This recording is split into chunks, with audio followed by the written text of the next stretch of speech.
Hello and welcome back to my YouTube channel. आज के इस वीडियो में हम क्लास 12 हिस्ट्री सब्जेक्ट जो न्यू सिलेबस महाराष्ट्र बोर्ड का है उसका chapter number 2 European colonialism study करने वाले हैं। बेसिकली आज के इस वीडियो में मैं आपको कॉलोनियलिज्म के कॉन्सिक्वेंसेस का मतलब होता है इम्पैक्ट, जो भी इफ़ेक्ट्स हुए हैं कॉलोनियलिज्म को वो एक्सप्लेन करूँगी।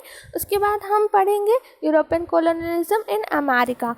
तो जिसको भी प्रीवियस वीडियो देखना है जिसमें मैंने आपको मीनिंग, नेचर और कॉजेस एक्सप्लेन किए हैं कॉलोनियलिज्म के, तो आप वो देख सकते हैं। लिंक आपको डिस्क्रिप्शन बॉक्स में मिल जाएगा। तो चलिए शुरू करते हैं। अगर वीडियो अच्छी लगे तो लाइक कर दीजिए, शेयर कर दीजिए अपने फ्रेंड्स के साथ और चैनल को सब्सक्राइब करके बेल नोटिफिकेशन को ऑल पर सेलेक्ट ज़रूर कर देना। तो स्टार्ट करते हैं हम कॉन्सिक्वेंसेस के साथ, ठीक है। तो कॉन्सिक्वेंसेस मतलब इम्पैक्ट होता है, पर्टिकुलरली कॉलोनियलिज्म। मैं आपको बताती हूँ कॉलोनियलिज्म क्या है। मतलब जो वीकर और डोमिनेटिंग कंट्रीज़ होती थी, वो वीकर जो कंट्रीज़ होती थी, वीकर नेशंस होते थे, उनकी लैंड को ऑक्यूपाई कर लेते थे और उनका जो वेल्थ था वो अपनी कंट्रीज़ में लेकर जाते थे और अपने वेलफेयर के लिए उसको यूज़ करते थे। और यहाँ पर क्या होता था, बेसिकली क्या होता था, जो पीपल एशिया और अफ्रीका के थे वो इकोनॉमिकली एक्सप्लॉइट किए जा रहे थे। मैंने जैसे आपको बताया, जो वीकर नेशंस हैं उनकी जो वेल्थ है उसको लेकर जा रहे हैं। इसका मतलब इकोनॉमिकली एक्सप्लॉइट कर रहे हैं वीकर सेक्शंस को। वीकर जो नेशंस हैं, ठीक है, वीकर नेशंस जो भी हैं, और जो भी कंट्रीज़ बहुत ही ज़्यादा अंडर डेवलप्ड है, अंडर डेवलप्ड नेशन को ही यहाँ पर ऑक्यूपाई किया जाता था, उनके लैंड को। तो यहाँ पर जो एशिया और अफ्रीका के लोग थे इनको इकोनॉमिकली एक्सप्लॉइट किया जा रहा था पर्टिकुलरली। ये फर्स्ट कॉन्सिक्वेंसेस है। उसके बाद में क्या हुआ, अब जब इकोनॉमिक एक्सप्लॉइटेशन हो रहा था तो इसकी वजह से जो लोग थे वो बहुत ही ज़्यादा गरीब होते जा रहे थे और जो लोग हैं वो मतलब उनको पुश कर दिया जा रहा था पॉवर्टी के अंदर, ठीक है। नेक्स्ट पॉइंट है, यहाँ पर बहुत सारे अच्छे भी काम हुए हैं, बहुत अच्छे कॉन्सिक्वेंसेस भी हैं कॉलोनियलिज्म के। तो यहाँ पर देखिए, common people became conscious of the democratic system and it's inherent values like liberty, equality and fraternity. ये जो रीज़न है, ये जो कॉन्सिक्वेंसेस हैं, ये बहुत ही ज़्यादा कंस्ट्रक्टिव कॉन्सिक्वेंसेस हैं। जैसे कि डेमोक्रेटिक सिस्टम का पता चलता है, पहले के लोगों को डेमोक्रेटिक सिस्टम का पता नहीं था। जो भी लोग थे एशिया और अफ्रीका के वो बहुत ज़्यादा अंडर डेवलप्ड थे, अनएजुकेटेड थे। लेकिन यहाँ पर क्या होता है, कॉलोनियलिज्म आने की वजह से आपको पता है क्रिश्चियन मिशनरीज भी आने लगी थी अफ्रीका और एशिया के अंदर, और यहाँ पर वो अपने जो क्रिश्चियन मिशनरीज़ हैं उसमें जो सेटअप्स करती थी और एजुकेट करती थी पीपल को, और जो है रिलीजियस कन्वर्शन भी करती थी। लेकिन इसका यहाँ पर जो है बहुत ही अच्छा रिज़ल्ट निकल के आता है कि लोगों को डेमोक्रेटिक सिस्टम के बारे में पता चलता है और लोगों को अपने जो वैल्यूज़ होते हैं उनको पता चलता है, लिबर्टी, इक्वालिटी एंड फ्रैटर्निटी के बारे में। तो ये एक बहुत ही अच्छी बात है कॉलोनियलिज्म की। और यहाँ पर प्रिंसिपल्स भी एडमिनिस्ट्रेशन के इंट्रोड्यूस किए जाते हैं। फॉर एग्जांपल यहाँ पर फंडामेंटल लीगल सिस्टम और जुडिशियल सिस्टम बहुत ज़्यादा इंपॉर्टेंट है। जुडिशियल सिस्टम को इंट्रोड्यूस किया जाता है। जुडिशियल सिस्टम आने की वजह से बहुत ज़्यादा यहाँ पर जो है इम्पॉर्टेंस है जुडिशियल सिस्टम की। पहले क्या होता था, आप लोग देखिए एशिया के अंदर जो भी किंग रूल था उसमें क्या होते थे, राजा जो बोलता था इसको फांसी दे दो, उसको फांसी दे दी जाती थी। लेकिन जुडिशियल सिस्टम के अंदर उस अपराधी को, जो भी जिसने भी वो जो है कमिट किया है, ठीक है, तो उनको अपने जो है यहाँ पर जुडिशियल प्रोसीडिंग्स जिसे हम बोलते हैं, जुडिशियल प्रोसीडिंग्स होती है और जज डिसाइड करते हैं कि वो पर्टिकुलर पर्सन ने वो जो है वो जो अपराध है, वो जो क्राइम है उसने किया है या नहीं किया है। ये कौन डिसाइड करेगा, ये जज डिसाइड करेंगे। और यहाँ पर जुडिशियल सिस्टम का भी इंट्रोड्यूस होते हैं, यहाँ पर जुडिशियल सिस्टम भी आता है। तो ये जो थे, ये मैंने आपको पॉजिटिव पॉइंट्स बताए थे, और जो पॉजिटिव पॉइंट्स हैं मतलब जो कॉन्सिक्वेंसेस हैं, ठीक है, कॉलोनियलिज्म के। अब हम स्टडी करने वाले हैं European colonialism in America. America के अंदर भी कॉलोनीज़ को बनाया गया था। 13 कॉलोनीज़ जो हैं उनको कॉलोनीज़ बनाया गया था, 13 कॉलोनीज़ को बाय द ब्रिटिश, और आप कह सकते हैं इंग्लैंड, इंग्लैंड ने अपनी कॉलोनीज़ बनाई थी अमेरिका के अंदर। यहाँ पे हम स्टडी करने वाले हैं पूरा का पूरा American revolution, American war of independence you can say, और अमेरिकन वॉर ऑफ इंडिपेंडेंस का शॉर्ट नोट कवर हो जाएगा हमारा, और अमेरिकन रिवोल्यूशन भी कवर हो जाएगा। तो स्टार्ट करते हैं हम। European countries dominated the weaker countries. जैसे कि मैंने आपको बताया, जो यूरोपियन कंट्रीज़ बहुत ज़्यादा वेल डेवलप्ड थी, बहुत ज़्यादा पावरफुल थी, वो क्या करती थी, वीकर सेक्शंस को डोमिनेट करती थी, और यहाँ पर जो है लैंड को भी सीज्ड कर लेती थी। सीज्ड मतलब ऑक्यूपाई करना, और यहाँ पर जो है मसैकर्ड करती थी पीपल का। अगर उनको लगता था कि लोग नहीं मान रहे हैं और जो है उनका रूल नहीं हो रहा है, तो वो मसैकर्ड भी कर देती थी। बहुत ज़्यादा यहाँ पर खून खराबा भी हो सकता है, ठीक है, मसैकर्ड करती थी। नेक्स्ट पॉइंट है डिस्ट्रॉयड द लोकल। यहाँ पर पीपल नहीं आएगा, यहाँ पर आएगा किंगडम, ठीक है, पीपल नहीं आएगा, यहाँ पर किंगडम आएगा, ठीक है, ये याद रखना है, किंगडम। तो यूरोपियन कंट्रीज़ ने क्या किया है, यहाँ पर बेसिकली जो लोकल किंगडम होते हैं, पेरू एंड मैक्सिको, ये याद रखना, पेरू एंड मैक्सिको, ये जो दो हैं, पेरू एंड मैक्सिको, इनको क्या किया था, डिस्ट्रॉय कर दिया गया था। और यहाँ पर जो है लोगों को, जो वहाँ कर इनहैबिटेंट्स होते हैं, ठीक है, ओरिजिनली पर्टिकुलरली वो लैंड पर वहाँ पर रहते हैं, ठीक है। जैसे फॉर एग्जांपल महाराष्ट्र के अंदर मराठी पीपल जो होते हैं, वो यहाँ के ओरिजिनली जो होते हैं मराठी लोग, वो यहाँ पर महाराष्ट्र की जो हमारी जो ये स्टेट है, वो पर्टिकुलरली पहले से ही यहाँ पर ही रहते हैं, ठीक है। लेकिन अब महाराष्ट्र के पीपल अगर यूएसए चला जाता है तो वहाँ पर रहने लगते हैं, लेकिन वो इनहैबिटेंट्स कहाँ के होंगे, महाराष्ट्र के ही होंगे, क्योंकि उनके रूट्स कहाँ पर है, महाराष्ट्र के अंदर रूट्स हैं उनके। तो यहाँ पर जो बेसिकली उस पर्टिकुलर लैंड के लोग रहते थे, उनको स्लेव, उनको क्या बना लेते थे, स्लेव बना लेते थे, दास बना लेते थे अपना, और उनको क्या करते थे, फोर्स्ड करते थे स्लेवरी के अंदर। The original inhabitants were forced into slavery. Next point है यहाँ पर जो बहुत ही ज़्यादा मेन पॉइंट है, वो है पोर्चुगल एंड स्पेन। ये दो मेजर यूरोपियन कंट्रीज़ हैं जो फोरफ्रंट पर हैं, और इनके बीच में बहुत ज़्यादा कंपटीशन है, और ये दोनों के बीच में कंपटीशन है कि कौन ज़्यादा से ज़्यादा कॉलोनीज़ को यहाँ पर बनाता है, इस्टेब्लिश करता है। तो यहाँ पर दोनों के बीच में इतना ज़्यादा कंपटीशन है कि मैं ज़्यादा कॉलोनीज़ बनाऊँगा या मैं ज़्यादा कॉलोनीज़ बनाऊँगा। पोर्चुगल ने ऑक्यूपाई किया था Brazil continent in the American continent. ये सबको याद रखना है। जो पोर्चुगल है उन्होंने क्या ऑक्यूपाई किया था, ब्राज़ील, ठीक है, ब्राज़ील, और स्पेन ने क्या ऑक्यूपाई किया था, मैक्सिको, ठीक है, ये सबको याद रखना है। स्पेन किसके ऊपर ऑक्यूपाई किया था, स्पेन की कॉलोनीज़ क्या थी, मैक्सिको में थी, ठीक है, और पोर्चुगल की क्या थी, ब्राज़ील के अंदर थी। ये सभी अमेरिकन कॉन्टिनेंट के अंदर थी, ठीक है, ब्राज़ील अमेरिकन कॉन्टिनेंट के ऊपर है। अब यहाँ पर स्पेन की बात कर लेते हैं हम। जो स्पेन, ये यूरोपियन कंट्रीज़ है, पहले ये लोग क्या करते थे, फार्मिंग करते थे, ठीक है, फार्मिंग ये लोग कहाँ पर करते थे, अमेरिकन फील्ड्स के ऊपर करते थे। देखो स्पेन कहाँ पर फार्मिंग करते थे, ये लोग फार्मिंग करते थे अमेरिकन फील्ड्स के ऊपर, ये याद रखना, अमेरिकन फील्ड्स के ऊपर जो है ये लोग फार्मिंग करते थे। तो ये फार्मिंग करने के लिए बहुत सारे जो स्लेव्स हैं वो कहाँ पर से लेकर आते थे, स्लेव्स फ्रॉम अफ्रीका से ये लोग क्या करते थे, स्लेव्स को लेकर आते थे, जो आप कह सकते हैं गुलामों को लेकर आते थे, और यहाँ पर जो ह्यूमन होता है उसको क्या करते थे, अपना दास बना लेते थे ये लोग, और जो भी कॉलोनीज़ के यहाँ पर बनाते थे, ठीक है। तो ये स्लेव्स को लेकर आते थे अफ्रीका से, और यहाँ पर जो है फार्मिंग करते थे शुगर केन और टबैको की। किसकी करते थे, शुगर केन और टबैको, ये दोनों याद रखना है। स्पेनिश क्या करते थे, स्पेनिश जो कॉलोनाइजर्स थे, कॉलोनाइजर्स, ठीक है, स्पेनिश कॉलोनाइजर्स क्या करते थे, स्लेव्स लेकर आते थे अफ्रीका से, शुगर केन और टबैको की जो है अमेरिकन फील्ड्स के अंदर फार्मिंग करते थे। और जैसे ही इन्होंने क्या डिस्कवर की, गोल्ड माइंस, ये याद रखना, जैसे ही इन्हें पता चलता है गोल्ड माइंस के बारे में, जैसे ही डिस्कवर कर देते हैं ये गोल्ड्स और सिल्वर की माइंस, तो इनका जो ध्यान है ज़्यादा से ज़्यादा माइनिंग के ऊपर ये लोग कॉन्सेंट्रेट करते हैं, और अपना जो एग्रीकल्चर का काम है उसके साथ साथ ये लोग माइनिंग भी करना स्टार्ट कर देते हैं। स्पेनिश ने कॉन्सेंट्रेट ज़्यादा कर लिया किसके ऊपर, माइनिंग के ऊपर, और इन्होंने पूरा का पूरा जो है साउथ अमेरिका, ये याद रखना, साउथ अमेरिका कहाँ से कहाँ तक है, फ्लोरिडा से लेकर कैलिफोर्निया तक, ये जो पूरा का पूरा पार्ट है ये साउथ अमेरिका है। साउथ अमेरिका फ्लोरिडा से कैलिफोर्निया तक ये पूरा का पूरा स्पेनिश के अंदर था।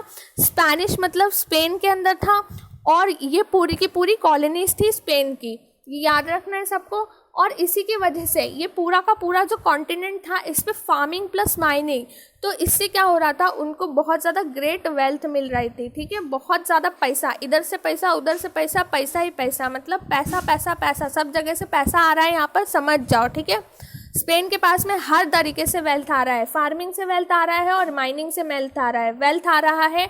और यहाँ पर ट्रेडिंग भी हो रही है, ये याद रखना, ट्रेड भी हो रहा है, जो गोल्ड एंड सिल्वर का था, जो माइनिंग से आता है। तो यहाँ पर जो है स्पेन का जो किंग होता है, ठीक है, जो राजा होता है स्पेन का, किंग ऑफ द स्पेन, वो सुप्रीम अथॉरिटी बन जाता है। सुप्रीम अथॉरिटी बनने के बाद में क्या होता है, यहाँ पर काउंसिल ऑफ इंडीज वो फॉर्म करता है, और यहाँ पर जो ट्रेड होता है गोल्ड एंड सिल्वर का, उससे भी उसे बहुत ज़्यादा ह्यूज प्रॉफिट जनरेट होता है। किसको होता है, किंग ऑफ द स्पेन को, ये याद रखना है।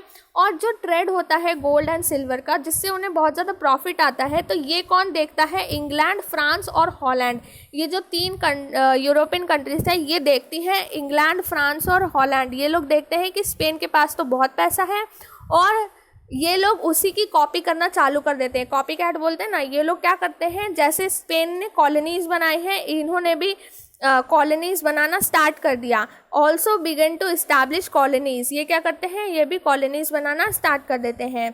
नेक्स्ट यहाँ पर एलिजाबेथ वन, इनके जो रूल के अंदर, ठीक है, इनके रूल के अंदर क्या होता है, बहुत सारे एक्सप्लोरर्स होते हैं, उनको एनकरेज करा जाता है सी एक्सपेडिशन के लिए। सी एक्सपेडिशन के लिए बहुत ज़्यादा लोगों को एनकरेज किया जाता है, और यहाँ पर जो है इस्टेब्लिश करते हैं कॉलोनीज़, जो इनका प्राइम इंटेंशन होता है। फिर in the year 1496 John Abbott, ये जो है इन्होंने ग्रांट की थी परमिशन, इन्होंने परमिशन दे दी थी कि अमेरिकन लैंड के ऊपर कॉलोनीज बना सकते हैं। तो इसके बाद क्या होता है, ब्रिटिश बिल्ट जेम्स टाउन बनाते हैं British on the bank of river James, ये याद रखना है, बैंक ऑफ रिवर जेम्स, तो ये लोग जेम्स टाउन बनाते हैं, ठीक है, जेम्स टाउन बनाते हैं, जिसका नाम बाद में बदलकर क्या रख दिया जाता है, वर्जीनिया, ये याद रखना है, जेम्स टाउन का नाम बाद में बदलकर वर्जीनिया रख दिया जाता है। England establish colonies coastal region of north America. अब स्पेन का मैंने आपको बताया था, स्पेन का साउथ अमेरिका में था, और यहाँ पर जो इंग्लैंड है इन्होंने नॉर्थ अमेरिका में बनाया है, ये याद रखना है सबको। इंग्लैंड ने कहाँ पर बनाया है, नॉर्थ अमेरिका। और ये जो शॉर्ट नोट्स मैंने लिखकर आपको स्क्रीन पर दिख रहे हैं, ये शॉर्ट नोट्स बहुत ही ज़्यादा हेल्पफुल होंगे। अगर आपको रिवीजन करना है तो इन्हीं नोट्स के सहारे आप रिवीजन कर सकते हैं, बहुत ज़्यादा आप इससे स्टडी कर सकते हैं और रिवाइज कर सकते हैं, ठीक है। तो इंग्लैंड जो है वो नॉर्थ अमेरिका का पार्ट है, पूरा का पूरा उनकी कॉलोनीज वो बना लेते हैं। America stretching from New England to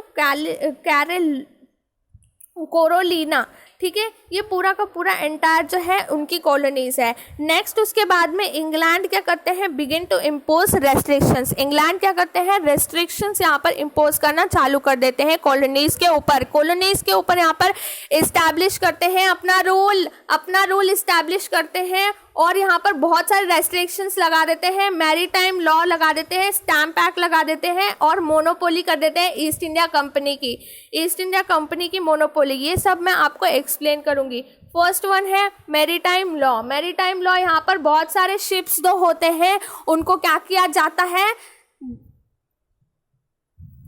British जो होते हैं उनके शिप्स होते हैं, ठीक है। वो टाइम पर क्या होता था, देखिए बहुत सारे जो ब्रिटिश के शिप्स होते थे ना, उनको क्या किया जाता था, बोला जाता था कि आपको इन्हीं शिप्स का यूज़ करना है, आप कोई और शिप्स को यूज़ नहीं कर सकते हैं, ठीक है, आप कोई भी और शिप्स को यूज़ नहीं कर सकते हैं, आपको सिर्फ और सिर्फ जो ब्रिटिश यानी कि इंग्लैंड के जो शिप्स हैं उनको ही इस्तेमाल करना पड़ेगा, चाहे उनके प्राइसेस ज़्यादा भी हों, ठीक है। तो यहाँ पर जो सी से इम्पोर्ट और एक्सपोर्ट होता था, ठीक है, समुद्र के सहारे क्या होता था, इम्पोर्ट और एक्सपोर्ट होता था, तो उसमें जो शिप्स इस्तेमाल किए जाते थे वो आपको ब्रिटिश से ही के इस्तेमाल करने हैं, यानी कि इंग्लैंड के ही इस्तेमाल करने हैं, यूज़ करने हैं। आप और कोई भी अलग शिप्स को हायर नहीं कर सकते हैं, चाहे वो कितने भी कम प्राइसेस में आपको सर्विसेज दे रहे हैं, ऐसा आपको नहीं करना है। तो ये एक लॉ हो गया। नेक्स्ट लॉ है स्टैम्प एक्ट। यहाँ पर जो है जो ऑब्लिगेशन किया था कि आपको परचेज करने पड़ेंगे special stamps for important documents. Special stamps आपको लगाने पड़ेंगे स्पेशल डॉक्यूमेंट्स के लिए, इंपॉर्टेंट डॉक्यूमेंट्स के लिए। British colonies in America like Virginia, Massachusetts puts up resistance against the stamp act and also other restrictions import on the colonies. तो यहाँ पर आप देख सकते हैं कि स्टैम्प एक्ट जो था उसमें आपको परचेज करने पड़ते थे स्पेशल स्टैम्प्स और लीगल डॉक्यूमेंट्स पे लगाने के लिए, न्यूज़पेपर्स पे लगाने के लिए, जर्नल्स पे लगाने के लिए। तो इसका भी जो है पीपल्स जो हैं मैसाचुसेट्स और वर्जीनिया, यहाँ के लोग प्रोटेस्ट कर रहे थे और रेस्ट्रिक्शंस को हटाने की मांग कर रहे थे। लेकिन यहाँ पर जो ब्रिटिश सोल्जर्स हैं उन्होंने क्या किया था, बहुत सारे लोगों को यहाँ पर मार गिराया था। नेक्स्ट यहाँ पर monopoly of the east India company, important export of T. Important export of T में क्या होता है, यहाँ पर जो ईस्ट इंडिया कंपनी है उसको मोनोपोली दे जाती है कि वो इम्पोर्ट और एक्सपोर्ट कर सकता है टी को, ठीक है। People in the colonies had started demanding removal of the restrictions import on them and autonomy.